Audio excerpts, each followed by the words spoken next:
तो भाई लोग तैयार हो जाओ क्योंकि आज बात करने वाले हैं एक ऐसी फिल्म की जिसने रिलीज होते ही बॉक्स ऑफिस हिला दिया था और ओटीटी पर आते ही ट्रेंडिंग लिस्ट के टॉप पर कब्जा जमा लिया।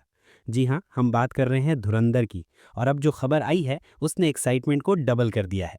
ज़्यादा टाइम नहीं हुआ जब धुरंधर ने थिएटर्स में ज़बरदस्त परफॉर्म किया था।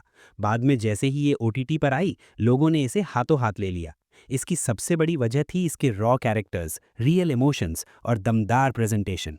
ऊपर से फिल्म का म्यूजिक, हर एक ट्रैक बिल्कुल ऑन पॉइंट। पूरा एल्बम ही लोगों का फेवरेट बन चुका था। वैसे ऐसा कम ही देखने को मिलता है कि किसी फिल्म के पहले पार्ट के सिर्फ कुछ महीनों के अंदर ही उसके दूसरे पार्ट का टीजर रिलीज कर दिया जाए। लेकिन इस बार मेकर्स ने रिस्क लिया है और धुरंधर 2 का टीजर अब सामने आ चुका है। अगर आपने धुरंधर का पहला पार्ट ध्यान से देखा होगा तो आपको क्लाइमेक्स में दिखाया गया क्रेडिट सीन याद होगा। वही सीन अब इस टीजर में फिर से इस्तेमाल किया गया है, थोड़े बहुत टेक्स्ट चेंजेस के साथ। म्यूजिक और डायलॉग्स लगभग सेम हैं। ईमानदारी से बोलूं तो मुझे थोड़ी उम्मीद थी कि कुछ नया फुटेज देखने को मिलेगा, लेकिन कोई बात नहीं, एक्साइटमेंट तो फिर भी बनी हुई है। एक इंटरेस्टिंग बात यह है कि पहले पार्ट के ट्रेलर में भी कुछ ऐसे शॉट्स थे जो फिल्म में नजर नहीं आए थे। अब लग रहा है कि वो सब दूसरे पार्ट के लिए सेव करके रखे गए हैं। इससे साफ पता चलता है कि आदित्य धर ने पार्ट 2 की प्लानिंग कितनी पहले से और कितनी सॉलिड तरीके से की है। टीजर में करीब 90% स्क्रीन टाइम रणवीर सिंह का है, जिससे ये साफ इशारा मिलता है कि ये पार्ट पूरी तरह हमजा के बैक स्टोरी पर फोकस करने वाला है।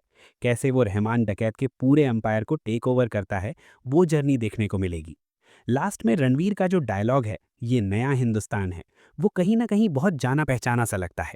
एक सेकंड के लिए तो लगा कि ये किसी और फिल्म की याद दिला रहा है।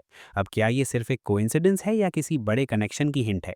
न्यूज़ में कुछ बातें चल रही हैं, अगर सच हुआ तो मज़ा आ जाएगा। जहां पहले पार्ट में अक्षय खन्ना ने काफ़ी लाइमलाइट चुरा ली थी, वहीं इस बार पूरा फोकस रणवीर के कैरेक्टर पर रहने वाला है। और मानना पड़ेगा, कैमरा ऑन होते ही रणवीर पूरी तरह अपने रोल में घुस जाता है। मैं पर्सनली एक्साइटेड हूं उसे एक बार फिर बड़े पर्दे पर हमजा बनते देखने के लिए। फिल्म का टोन पहले जैसा ही रहेगा, ब्रूटल एक्शन, रॉ लैंग्वेज और hard hitting scenes. Release date भी लॉक है, 19 मार्च, और उसी दिन दूसरी बड़ी फिल्म भी आ रही है। लेकिन मेकर्स पूरी कॉन्फिडेंस के साथ अपनी डेट पर टिके हुए हैं। एक और मज़ेदार चीज़, पहले पार्ट में जिस तरह दूसरे इंडस्ट्री के गानों को इस्तेमाल किया गया था, वो काफ़ी वायरल हुए थे। इस टीज़र में भी जो म्यूज़िक है वो बाहर का ही ट्रैक लगता है। चाहो तो यूट्यूब पर सर्च करके चेक कर सकते हो। फिलहाल तो ये टीज़र हमें जाना पहचाना सा ही लगा, लेकिन अब असली गेम ट्रेलर के साथ शुरू होगा। 19 मार्च से पहले जो ट्रेलर आने वाला है, उसके लिए मैं काफ़ी ज़्यादा एक्साइटेड हूँ। अब आपकी बारी। दोबारा देखने के बाद आपको ये टीज़र कैसा लगा? नीचे कमेंट करके ज़रूर बताना। मिलते हैं अगले वीडियो में। Like share subscribe guys.